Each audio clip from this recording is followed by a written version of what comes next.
ఇందమ్మ అయితే వంశీ దగ్గరకు వచ్చి ఇలా అంటూ ఉంటుంది. రేయ్, నాకు తెలియకుండా చాలా విషయాలే జరుగుతున్నాయి. అదేంటో తెలుసా? కుట్టికి పెళ్లి సంబంధం వచ్చిందిరా. అది చాలా గొప్ప సంబంధం లాగా ఉంది.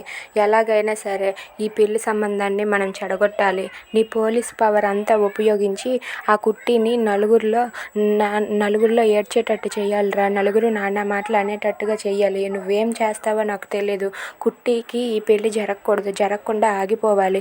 అది ఏంటి ఇప్పుడు కాదు, మాటలు అవని, మాటలు అయ్యాక మంచి చెడ్డ అన్నీ జరిగిన తర్వాత పెళ్ళి రేపనగా ఈరోజే, లేదా పెళ్ళి మరొక 2 గంటల్లో 3 గంటల్లో జరుగుతుందనగా అలాంటి సమయంలో ఆపాలిరా. అలా అయితే పరువు పోయి ఆ కుట్టి ఏడుస్తూ నేలపడి ఏడుస్తూ ఉంటుంది అని చెప్పి వంశీతో ఇందమ్మ అంటూ ఉంటుంది. అది విని వంశీ అయితే, సరే అమ్మ, కానీ నాకు ఎక్కడో ఒక డౌట్ కొడుతుంది. ఆ కుట్టికి పెళ్లి జరిగితే నీకేంటమ్మా అని చెప్పి అంటే, ఆ కుట్టి సంతోషంగా ఉండకూడదురా.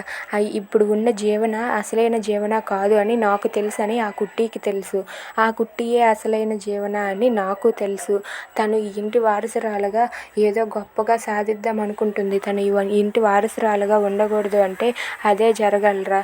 నేను చెప్పిన పని చెయ్యి అని చెప్పి ఇందమ్మ వంశీతో అంటూ ఉంటుంది. Thanks for watching friends. Please subscribe.